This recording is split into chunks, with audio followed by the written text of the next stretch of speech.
Notre histoire commence dans un paysage mis à feu et à sang. Le héros venait d'arriver devant la grotte du boss final, et un dicton lui revient à l'esprit. Marier une princesse requiert en général de lourds sacrifices. À l'intérieur, des mains sont enchaînées.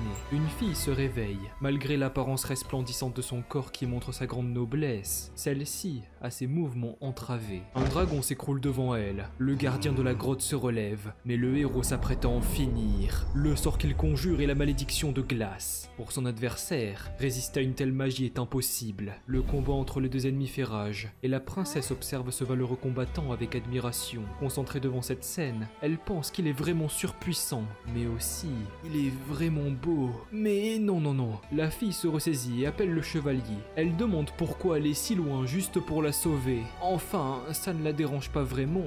Afin de le remercier pour ses efforts, elle pense lui donner une petite récompense. S'il le souhaite, cette honorable princesse Olive de l'Empire Asland lui laissera lécher ses orteils. Le garçon refuse. Il va se retrouver avec des asticots dans l'estomac. Mais qu'est-ce que... Comment peut-il oser dire ça? La fille pensait qu'au même titre que tous les autres, il serait venu pour la sauver. Notre protagoniste se demande s'il a bien entendu. Cette fille raconte vraiment n'importe quoi. Depuis quand devrait-il considérer des PNJ comme des personnes importantes? Depuis le début, son objectif a toujours été différent. Il est seulement venu ici pour ce dragon féroce. La créature est vraiment touchée par ses paroles, si bien qu'elle dit Ce monstre a véritablement un problème. Enfin bref, marier la princesse ne l'intéresse pas vraiment. Le guerrier saisit son épée et commence à concentrer son énergie. Après tout, il n'y a rien de plus intéressant que ce qu'il s'apprête à faire. La créature avait perdu tout espoir de riposter face à sa puissance. Évidemment, il est venu pour la gloire de tuer ce dragon. Un type à lunettes s'exclame. Il est vraiment un véritable dieu. Mais une personne le tape à l'arrière de sa tête. Son professeur lui signale qu'il n'est qu'un moins que rien. Quel genre de dieu irait gaspiller son énergie devant des jeux ridicules? Le professeur continue de le frapper devant toute la classe, en lui faisant remarquer que ses résultats scolaires sont pitoyables. Notre protagoniste n'avait que faire de ces provocations, et place sa main pour arrêter les coups de l'enseignant. Mais qu'est-ce que... Le garçon lui demande s'il peut attendre quelques minutes. Sa partie n'est pas encore terminée. L'homme le regarde encore plus énervé. Cette fois-ci, Kugai n'échappera pas à son jugement. Puisqu'il préfère tant ses jeux vidéo, il n'a qu'à dégager le plancher. Il se trouve que le garçon cognait un peu trop fort, a percuté l'écran de son iPad avec sa tête. Et ce jour-là, Truck-kun était en vacances, alors il lui a cédé sa place. C'est ainsi que les deux personnalités se rejoignent. L'esprit du cancre de la classe était entré au sein du corps du héros de son jeu. Mais quelle est donc cette situation? Le garçon a peur de ne pas bien comprendre. Pour une raison qu'il ignore, il n'est pas capable de contrôler son corps. Il se met à tomber et à hurler lorsqu'il aperçoit la monstruosité qu'il attendait. Mais le dragon est plutôt surpris de ses agissements. L'épée que le héros a lâchée brise les chaînes qui retiennent la fille. Celle-ci, étalée par terre, se relève difficilement. Mais quelque chose attire son attention. Le héros est en train d'embrasser la mauvaise personne. Alors, en réalité, le garçon lui assure qu'il n'est pas responsable de ses actes. Alors il est vraiment attiré par... Non.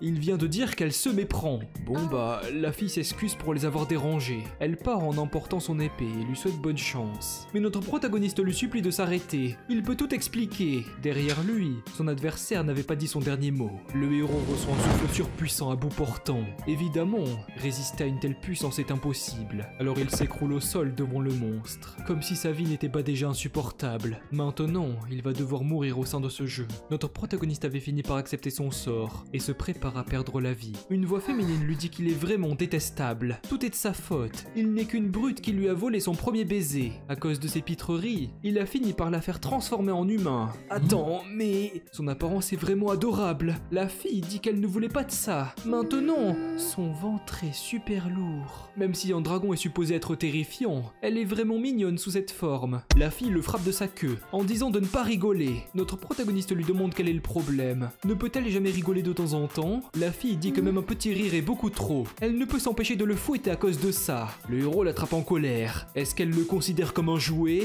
Attends, mais s'il l'attrape comme ça, il ne faut pas. Cette partie est vraiment trop sensible. La fille s'écroule en poussant des gémissements.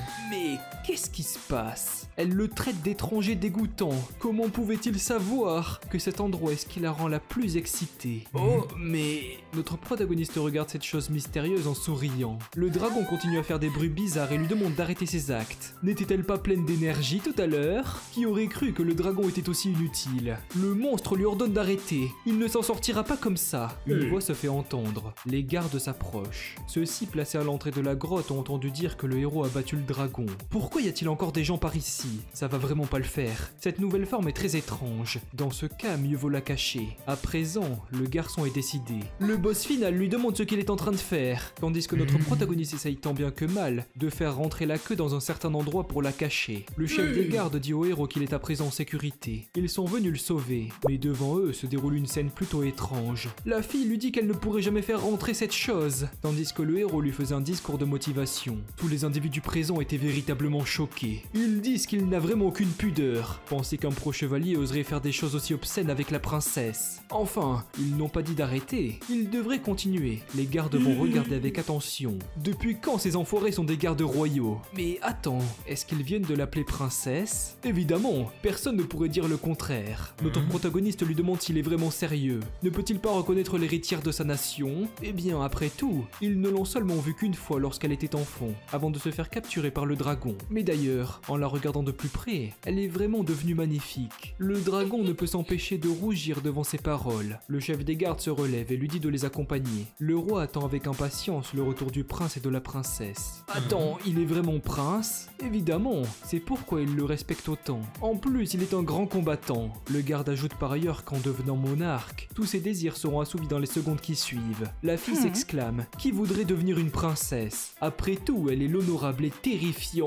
Tougaï place sa main sur sa bouche. Les gardes n'ont pas tout à fait compris. Notre protagoniste dit qu'elle a faim. Tout ce qu'elle dit est qu'elle a méchamment faim. Quelques secondes plus tard, les deux marchent pour sortir de la grotte. Lors de sa vie précédente, il n'avait vraiment pas de bol. Mais dans cet univers, il a toujours du mal à savoir si la chance lui sourit ou non. Le garçon se rapproche de la fille dragon et lui dit qu'elle a intérêt à coopérer avec lui, car sinon, il fera en sorte de tellement la tripoter dans cet endroit qu'elle sera propulsée au 7e ciel. Il peut dire ce qu'il veut, mais elle ne cédera jamais à ses provocations. Quelques heures plus tard, ils ont fini par arriver au royaume. C'est autour d'un magnifique plat que les individus s'étaient réunis pour leur retrouvailles. Une voix explique que ces boissons ont été préparées exprès pour leur retour. La prétendue princesse ne pouvait s'empêcher d'être admirative devant une telle odeur. Elle en a l'eau à la bouche, alors qu'elle bavait devant la viande. Le roi pleurait à l'idée d'avoir enfin retrouvé sa fille. Il ne l'avait pas vue depuis plus de 10 ans. La reine reste dubitative. Elle avait pourtant les cheveux noirs. Son mari répond qu'il s'en fiche. Pourquoi s'intéresser à de petits détails lors d'une si belle journée? La voix d'un prince dit à sa mère de se relaxer. Il n'aurait jamais pensé que sa sœur se soit développée en aussi peu de temps. Dans tous les cas, ils ont vraiment gagné le gros lot avec cette fille. Ou plutôt, le gros lolo. Du moment que son fils adoré approuve sa présence, la reine ne compte pas s'interposer. Le dragon continue à savourer son repas, tandis que notre protagoniste se demande quel est le problème chez cette famille. Une voix dit à la princesse qu'elle ne devrait pas s'y prendre comme ça. La servante explique qu'il faut utiliser un couteau et une fourchette. De cette façon, ses plats seront encore plus raffinés et appétissants. Mais il se trouve que le dragon s'en fiche, alors elle gobe tout le poulet en une seule bouchée. Celle-ci était si heureuse de manger un plat si succulent. Quelques secondes plus tard, il n'en restait seulement que des os, alors qu'elle reconstituait tranquillement le squelette devant elle. La fille léchait ses babines après ce délicieux repas. C'est surprenant, depuis quand une princesse mange tout sans en laisser aux autres? Sa mère rappelle au roi qu'elle était déjà gourmande à l'époque. Notre protagoniste quant à lui, était choqué qu'elle se rappelle de ce genre de détails, mais pas de son visage. La porte est soudainement défoncée. Une voix explique que c'est parce qu'elle n'est pas une princesse du tout. Cette personne n'est rien d'autre qu'un imposteur. Le héros se rappelle de cette personne. Ils se sont vite retrouvés. La véritable princesse pose son pied sur la table. Est-ce qu'ils l'ont bien entendu? Elle n'est autre que la vraie Olive. Cette situation risque d'être problématique. Le roi pense qu'il y a un véritable dilemme. Pour qu'il y ait 2 olives à la fois, peut-être qu'elle devrait tirer à la courte paille. La princesse dit au vieux grincheux qu'il n'est pas qualifié pour dire ce genre de choses. Elle s'énerve en le traitant d'imbécile. Comment ne peut-il pas reconnaître sa propre fille? Cette histoire commence sérieusement à la saouler. Alors elle hurle à son père qu'il n'est un trou du cul doublé d'un enfoiré. Mais cette vulgarité, pour qu'elle ait une telle attitude, alors ça ne fait aucun doute. Ses parents se ruent vers elle en pleurant. Elle n'est autre que leur vraie fille. Notre protagoniste ne comprend pas le lien qui soude ces imbéciles. Cette famille a vraiment des problèmes. Mieux vaut garder ses distances. Une épée est soudainement lancée. La princesse dit qu'il a commis un crime envers le royaume tout entier pour avoir fait passer quelqu'un d'autre pour elle. Olive compte bien savoir quel genre de personne il pourrait être pour faire ça. Notre protagoniste se retourne d'un air gêné. Mais attends, il ne serait pas... Elle se rappelle bien du chevalier qui a embrassé le dragon dans la cave. Le héros dit qu'elle a tout faux. Le roi pense qu'une telle curiosité est admirable. La reine estime que pour pouvoir coucher avec un dragon, il doit avoir de sacrées compétences. Le prince quant à lui se demande comment...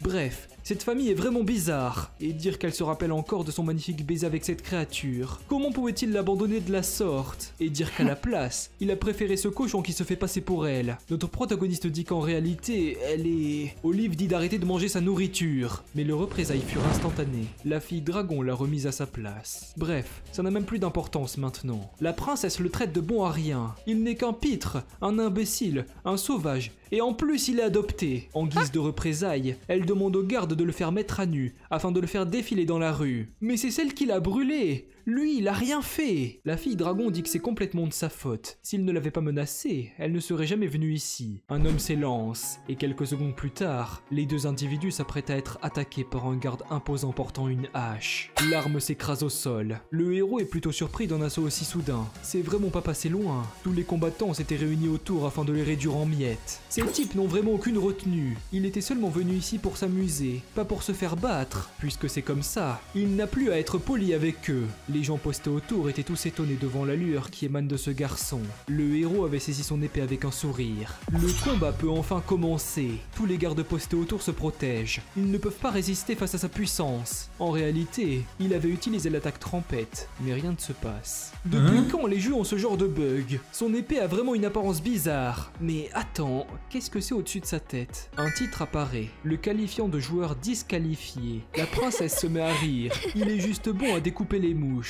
Alors qu'Olive se moquait de lui, notre protagoniste remarque qu'elle a un titre la qualifiant de PNJ vertueux. Mais qu'est-ce que c'est que ça encore? La combattante explique que ses capacités ont toujours été moyennes de toute façon. Le garçon lui dit d'attendre. Mais qu'est-ce que c'est que ces histoires encore? La princesse répond que cela n'est autre que la justice. Celle-ci manque de le trancher de peu. Pour avoir joué avec le cœur d'un dragon innocent, il n'est vraiment qu'un bon à rien. Elle place son talon dans l'endroit où il ne faut pas. Une telle attaque le fit hurler de douleur. À présent, elle va juste en finir avec lui. Quelque chose se déplace rapidement derrière elle. La fille est propulsée la tête dans le mur, alors que tous les individus étaient choqués par une telle violence. La victime de l'attaque reprend ses esprits et se rend compte de l'identité de son agresseuse. La fausse princesse dit qu'elle les a laissés s'amuser bien trop longtemps. Depuis quand devrait-elle être associée avec cet imbécile? La fille dragon le prend dans ses bras, ou plutôt dans...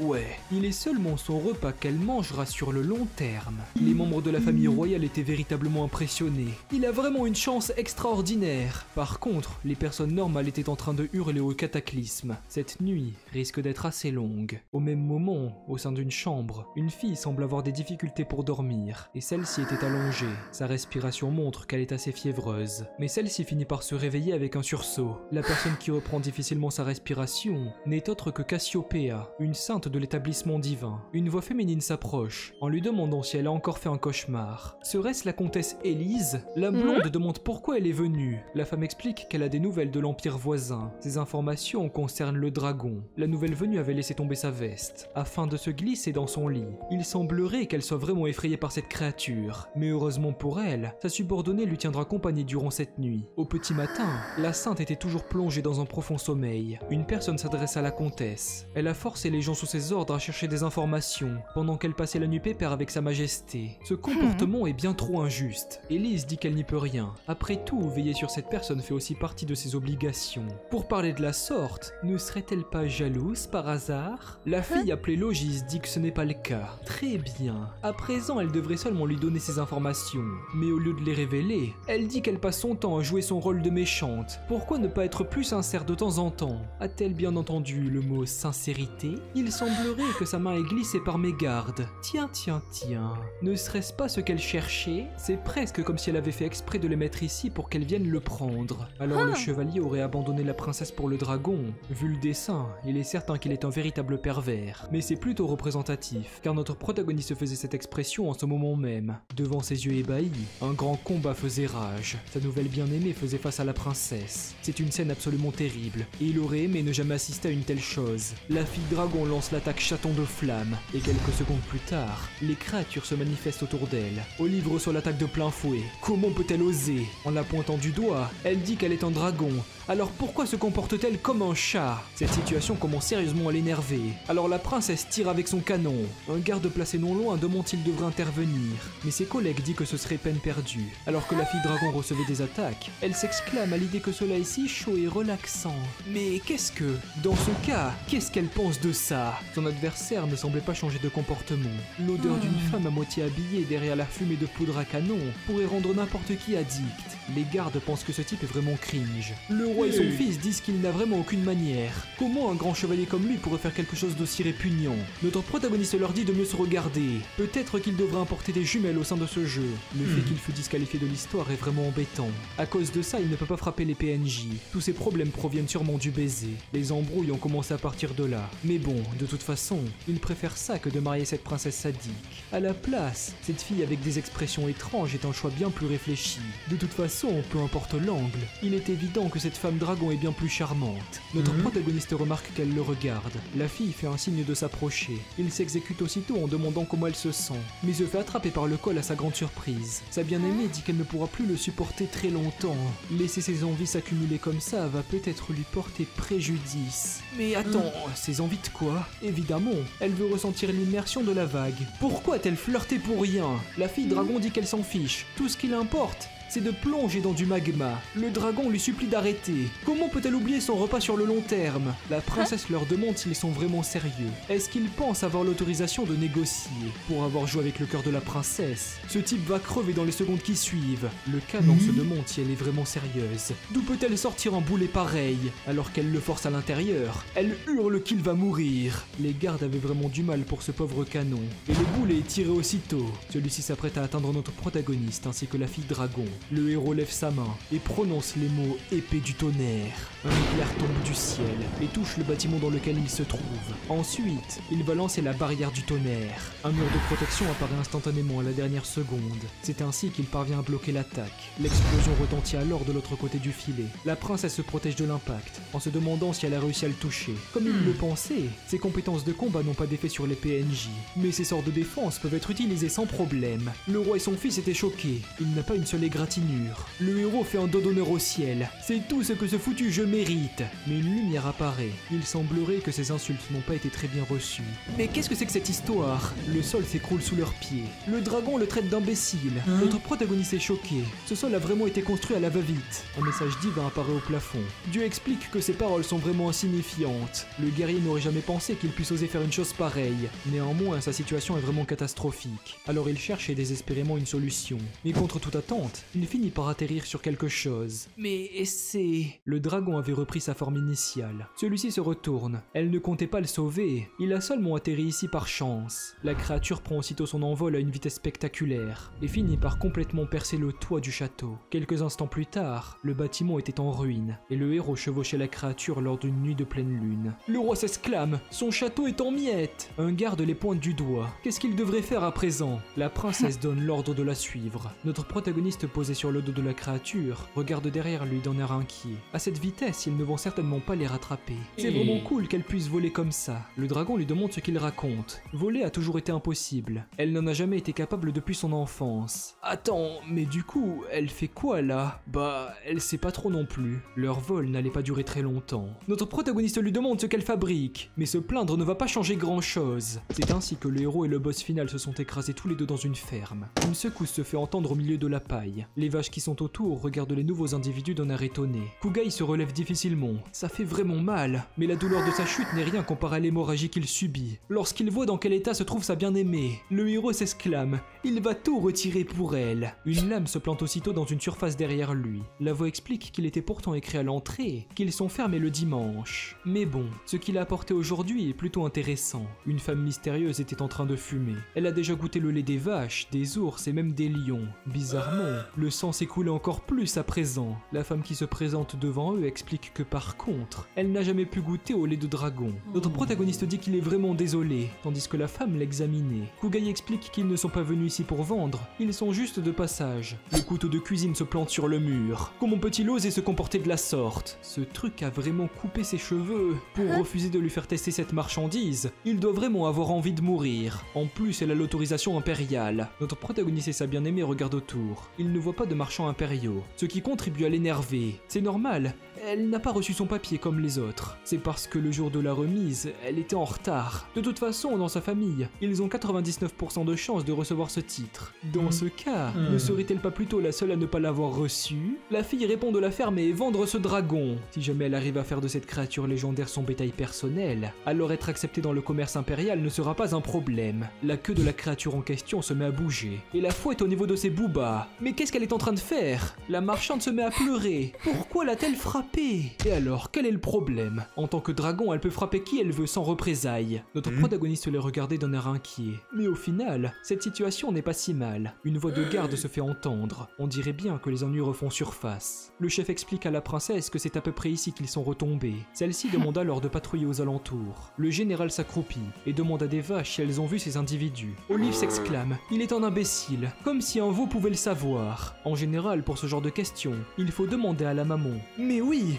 elle est vraiment intelligente. Le prince, quant à lui, était en train de mourir intérieurement. Le héros et le dragon les regardaient en rigolant. Si seulement il s'agissait d'un jeu de harem. Dans ce genre de situation, tous les PNJ féminins avec des designs similaires se seraient rués vers lui. La marchande se rend compte qu'il s'agisse d'une personne de sang royal. C'est évident avec un tel look. Son allure est à la fois vaillante et raffinée. Et cela est de même pour leur insigne qui brille sous la lueur du soleil. Peut-être qu'en réalité, c'est une véritable déesse. La vendeuse s'exclame. Les deux imbéciles se trouvent à côté d'elle, mais une queue s'enroule autour de sa tête. Le garçon dit que ça ne va pas le faire. Crier de la sorte peut vraiment leur attirer des problèmes. Et dire qu'ils ont failli se faire choper à cause d'elle. Cette vache est vraiment dissidente. Notre protagoniste semble avoir trouvé son point faible. On dirait bien qu'elle a besoin d'une petite punition. La fille dragon qui l'accompagne regarde la scène avec attention. Il lui avait fait la même chose lorsqu'ils se sont rencontrés. Mais cette fois-ci, ça a l'air encore plus intense. Comme il le pensait, le point faible de toutes ces filles bizarres réside dans leur queue. Son accompagnatrice ne pouvait s'empêcher de rêvasser. Si jamais il lui faisait une telle chose, Fugai tenait la femme impuissante par le bassin. Cette situation est vraiment embarrassante. La sensation était telle que la fille vache était en train de saliver. Si jamais il lui fait une telle chose, est-ce qu'elle aurait la même expression? Alors que la marchande est relâchée, elle commence à l'insulter. Faire une chose aussi répugnante est inacceptable. Notre protagoniste lui dit de se taire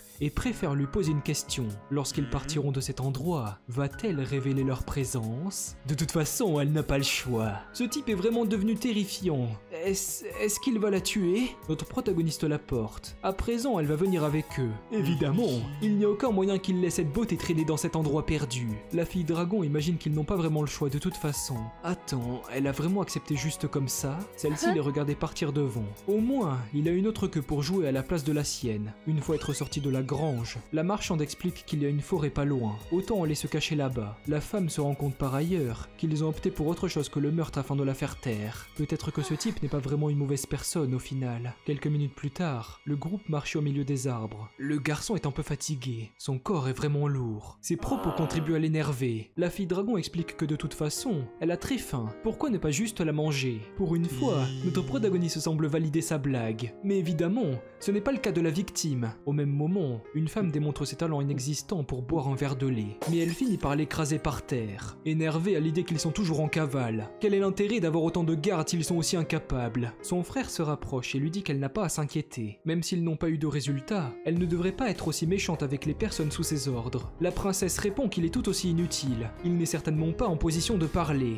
Le prince concède que cela peut être vrai. Mais au moins, il est le seul à comprendre les femmes. Par exemple, il peut sentir la saveur exquise de sécrétions féminines dans le coin il y a peu. Il précise d'ailleurs aux personnes dégoûtées qu'il y en avait deux et pas une seule. Et d'après son intuition, elles se sont rendues dans la forêt. Le prince invite alors sa sœur. Pourquoi ne pas les rattraper? Olive lui précise qu'il n'a pas intérêt à se moquer d'elle. La fille avançait donc armée de l'épée du héros, prête à les arrêter. Le prince, quant à lui, avait une expression étrange. Les gardes l'interpellent et expliquent qu'il existe des rumeurs terrifiantes par rapport aux monstres de la forêt. Leur guide lève la main et dit qu'il n'y a aucun problème. Après tout, il a le contrôle de la situation. S'ils sont effrayés, ils n'ont qu'à attendre ici jusqu'à ce qu'ils reviennent. Une fois à l'intérieur de la forêt, la femme s'avance d'un air décidé. Elle compte bien attraper ces types. Le garçon qui l'accompagne, quant à lui, semble avoir un objectif bien différent. Au même moment, la fille dragon s'adresse à notre protagoniste. Elle dit qu'elle a vraiment faim. Son interlocuteur répond qu'il est au courant. Après tout, il est lui aussi affamé. Si elle avait su que ça allait se passer comme ça, elle n'aurait jamais envoyé cette fille vache chercher de la nourriture. Celle-ci revient par ailleurs avec sa récolte. La marchande s'excuse. Voici tout ce qu'elle a pu trouver. N'empêche, ces pommes sont succulentes. Notre protagoniste compte bien les manger, mais la fille dragon pense autrement. Elle se met à bouder en disant qu'elle veut de la viande. Son interlocutrice répond que les fruits sont pourtant très bons. Ce ne sont que des bêtises. Seules les créatures insignifiantes pourraient manger une nourriture aussi naze. Pour la fille vache, ses propos sont vraiment ignobles. Elle devrait avoir honte de dire quelque chose d'aussi méchant à une personne qui est allée lui chercher de la nourriture. Au lieu de parler, elle devrait partir la chercher elle-même. S'il n'y avait pas ce fossé de puissance qui les sépare, elle n'aurait jamais accepté d'être traitée de la sorte. En plus, pour trouver toute cette nourriture, elle a dû endurer la souffrance. Maintenant, elle est blessée au genou. Ça fait vraiment super mal. Étrangement, l'odeur de ses pieds attire l'attention de la fille dragon. Celle-ci se relève. Elle est impatiente de manger ce repas. Mais qu'est-ce que... Est-ce qu'elle est perverse à ce point? Kugai leur dit qu'elles n'ont pas à se battre. Si jamais elles ont ce genre d'envie, elles devraient seulement s'adresser à lui. Mais leur réponse fut légèrement violente. Malheureusement, ce n'était pas ce qu'il avait en tête. La fille dragon explique qu'elle ne devrait pas la prendre pour une imbécile. Elle a bien compris son petit manège. Celle-ci est persuadée qu'il compte l'abandonner pour cette grosse vache. Pourtant, ils ont été ensemble pendant si longtemps. Et malgré tout, il compte quand même la choisir. Notre protagoniste se relève. Ce n'est pas vrai. Il admire elle aussi. Le dragon de Mantis sait vraiment la vérité. Évidemment, il n'y a aucun doute. Lors de la prochaine fois, pourrait-il accepter de l'inclure dans ses manigances? Qu'est-ce qu'elle veut dire par là? Eh bien, son amante dit qu'elle parle de ce qu'il voulait faire avec cette vache. Faut-il vraiment donner plus de détails? Le garçon pense réaliser à quoi elle se réfère. Alors, quelle est sa réponse? Ne peut-il pas juste lui donner un peu plus de plaisir? Évidemment, ce n'est pas grand-chose pour lui. Vraiment? Dans ce cas, il fallait le dire plus tôt. Personne ne pourrait se passer d'une telle nourriture. Alors elle compte bien l'embrocher dans les secondes qui suivent. Notre protagoniste est terrifié. Depuis quand peut-elle retirer ces trucs de sa tête? Mais du coup, il s'était fait une fausse idée. Kugai s'énerve. Il n'avait jamais dit vouloir la manger. Dans ce cas, pourquoi lui donner la permission? La marchande a les larmes aux yeux. Ce n'est qu'un vilain dragon. Cette insulte est vraiment vicieuse. Pour le garçon, c'est plutôt ironique venant d'une personne comme elle. La femme se met alors à hurler pour qu'on vienne la sauver. Mais leur dispute fut interrompue par une voix féminine à quelques dizaines de mètres. Qui cela peut être? Notre protagoniste place sa main sur sa bouche et lui dit de se taire. Une épée est plantée au sol. Derrière les buissons, deux personnes semblent se disputer. Le petit groupe les reconnaît instantanément. Il s'agit de la princesse et du prince. La fille était mal en point. Elle ne pensait pas qu'il avait caché sa puissance pendant tout ce temps. Elle ne devrait pas gâcher ses efforts. Après tout, cet endroit est le palais royal. Alors il a le droit de faire ce qu'il veut. Dans ce cas, il ne l'a jamais suivi pour poursuivre le chevalier. Pourquoi l'avoir mené en bateau? Son agresseur dit qu'elle est vraiment stupide. Chasser des fugitifs n'est absolument pas fun. S'il l'a amené ici, c'est pour faire des choses bien plus intéressante. Olive le traite d'enfoiré et lui dit de dégager. Comment ça? Enfoiré? Maintenant il s'en rappelle. Lorsqu'ils étaient petits, elle passait son temps à le martyriser. Peu importe ce qu'il faisait pour lui plaire, elle l'a toujours considéré comme un moins que rien.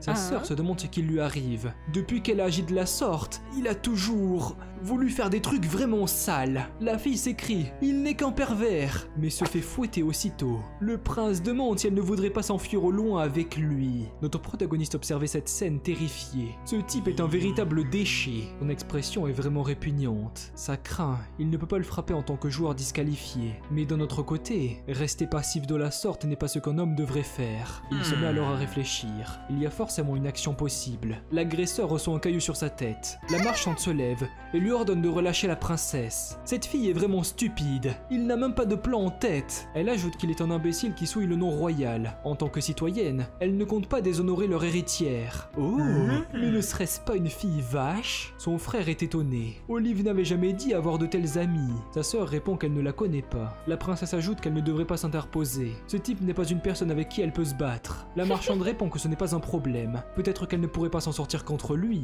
Mais... ce chevalier a probablement une chance. Les deux personnes le regardent d'un air intrigué, avant de montrer une expression de dégoût. Pourquoi est-ce qu'Olive fait aussi cette tête? Il est venu pour l'aider. Elle a intérêt à arrêter ce comportement et le remercier pour sa gentillesse. Le prince l'attrape par le col à sa grande surprise. Il n'a aucun pouvoir et pourtant sa sœur l'a tout de même préféré. Alors il lui demande énervé, pourquoi est-ce qu'il a autant de filles bêtes avec lui? Son expression est vraiment choquée. En avoir 2 est déjà suffisant. Le prince le traite d'enfoiré. Il devrait arrêter de se la péter. Mais d'ailleurs, où est passée cette fille dragon? Ne va-t-elle pas sortir de sa cachette pour venir le sauver? La fille derrière les buissons pense qu'elle doit absolument protéger son repas sur le long terme. Mais d'un autre côté, ce type est vraiment effrayant. Peut-être qu'après tout, elle a fini par le détester elle aussi. Ce n'est pas surprenant vu le nul qu'il est. Venant d'une personne comme lui, cela ne lui fait aucun effet. Tout ce qu'il fait, c'est isoler une fille pour la maltraiter. Alors il ne devrait pas agir comme s'il était badass ou quelque chose du genre. Cela contribue à l'énerver. Notre protagoniste a bien conscience que cette situation est vraiment catastrophique. Le prince commence à avoir du mal à retenir sa haine. Alors il commence à serrer son cou de toutes ses forces. Mais attends, c'est quoi ça? Sa vision est en train de changer. Peut-être que ses yeux lui jouent des tours. Au-dessus de sa tête est écrit qu'il est un PNJ vertueux. Mais bizarrement, l'écriture est en train de changer. Son titre est devenu PNJ disqualifié. En y réfléchissant, peut-être que toutes les personnes de ce jeu ont une trajectoire de vie déjà établie. Lorsqu'un comportement anormal apparaît, la mention de disqualifié finit par se manifester. Le garçon a à présent compris le fonctionnement de cette chose. Cet imbécile a sûrement rompu le système dans lequel il a été codé. Et maintenant qu'ils sont tous les deux disqualifiés, pourquoi devrait-il continuer à jouer les gentils? Les filles regardent la situation choquées. Notre protagoniste ne cesse de cogner sa tête sur le sol, en l'insultant continuellement. La victime des assauts se demande depuis quand il a une force pareille. Tiens, mais attends, une sorte de barre est apparue en dessous de la mention de disqualifié. Celle-ci semble afficher un genre de progrès. Peut-être qu'elle permet de retirer son titre négatif. Le prince retombe au sol. Le nombre semble avoir été augmenté de 1. En tentant de le frapper encore une fois, cela est à nouveau arrivé. Le garçon lui donne alors de multiples coups, tandis que le souffre-douleur lui ordonne d'arrêter. C'est incroyable, plus il le frappe et plus il reçoit de points. Le malheureux souhaite faire cesser le combat. De toute façon, ils ne sont plus à sa près. Son frère quant à lui le supplie, ça fait vraiment super mal. Mais une fille attrape son épée. Olive l'a transpercée aussitôt. Il n'est qu'un enfoiré. Alors elle commence à l'enchaîner en hurlant qu'il devrait juste mourir. En voyant ça, notre protagoniste et ses accompagnatrices étaient véritablement choqués. Cette princesse n'était absolument pas comme elle l'imaginait. Kugai attrape la fille vache. Pourquoi ne pas s'en aller afin de ne pas la déranger? La fille dragon est plutôt d'accord. Une voix lui ordonne de s'arrêter. Partir aussi soudainement est plutôt méchant. La princesse dit que ce type est toujours aussi insupportable. Notre protagoniste est choqué. Malgré son meurtre, son titre n'a toujours pas changé. Elle est encore vertueuse. Cette fille est un bug à elle seule. La marchande avoue qu'elle n'est pas vraiment avec eux. Mais Kugai lui dit d'arrêter de faire genre. La princesse avait levé sa main devant le garçon totalement effrayé. D'un air terrifié, il lui demande de ne pas s'approcher, mais la main se pose juste sur son épaule. Malgré leur dispute passée, il a tout de même voulu la sauver. Elle n'avait jamais pensé qu'il était aussi gentil. En souriant, elle dit qu'il devrait mieux oublier leurs différends. Kugai pense que son expression joyeuse est encore plus terrifiante. Olive ajoute qu'elle ne compte pas l'agresser, mais évidemment, le groupe a du mal à le croire. Tout ce qu'il doit faire, c'est lécher ses pieds pour montrer son obéissance. Évidemment, quelque chose clochait forcément. La fille est impatiente à l'idée qu'il refuse, car toutes les personnes qui repoussent les avances d'une princesse sont comme condamnées à mort. Mais un baiser se fit soudainement entendre. Cela la choque. Mais qu'est-ce qu'il est en train de faire? Le garçon ne semble pas s'arrêter. Quelques secondes plus tard, il la regarde en bavant et demande si cela suffit. La fille qui le traite de monstre perd l'équilibre. Elle devrait faire attention. Mais d'ailleurs, il ne pensait pas qu'elle pouvait faire de telles expressions. Notre protagoniste la regarde d'un air attendrissant. Elle est aussi belle et douce qu'une rose. Le garçon ajoute que son apparence fera envier tous les hommes. La fille ne comprend pas. Il est vraiment idiot. Et pourtant, elle aimerait en entendre plus. À présent, il ne peut plus se retenir. Il compte bien la réconforter personnellement. Suite à ses actions, la fille commence à prendre une expression vraiment étrange. Mais elle le repousse d'un coup. Alors qu'elle est retombée au sol, elle dit qu'il a gagné. Kugai s'y attendait. Après tout, elle a seulement vécu avec un dragon et n'a pas reçu d'éducation. Au final, son esprit est toujours resté innocent. Notre protagoniste ajoute qu'aujourd'hui, il est vraiment surexcité. La fille dragon repense au moment où il laissait manier sa masculinité. La princesse, quant à elle, pense qu'il vaut mieux s'enfuir. Ce type est un gros dégénéré, mais en tant qu'héritière, elle se demande pourquoi ce genre de situation ne lui est jamais arrivé auparavant. En partant, elle finit par cogner quelqu'un. Le général des gardes se rend compte qu'elle était ici. Il explique qu'elle était partie depuis si longtemps, alors ils ont pensé que quelque chose avait fini par arriver. Mais d'ailleurs, ne serait-ce pas ce truc-là? Une main couvre sa bouche. Il s'agit seulement d'un animal recraché par un géant après sa digestion. Évidemment, ce n'est pas le cadavre du prince. Absolument pas. Ah, alors c'est juste son cadavre. Il pensait qu'il s'agissait vraiment d'un animal. Attends, Maintenant qu'il est au courant, il ne devrait pas la blâmer. Alors qu'elle l'étranglait, un autre garde s'exclame. Il hurle que la princesse Olive a donné un coup au prince. Un autre sort des buissons et demande s'il a bien entendu. Apparemment, la princesse a vu le prince chier un bon coup. Qu'est-ce que... Un notre posé sur un arbre se rend compte de la nouvelle. A-t-il bien entendu? La princesse a vu le prince tirer son coup? Les autres gardes repartent alors en hurlant, avec des propos de plus en plus déformés. La princesse pense soudainement que ce n'est pas si mal si jamais la nouvelle vient à se répandre. Quelques heures plus tard, au sein du château, le roi demande s'il a bien entendu. La princesse Olive veut faire un kermit. La reine demande ce que cela peut bien vouloir dire. Eh bien, en réalité, si on traduit ce mot en chinois, ça veut dire qu'elle veut commettre un régicide.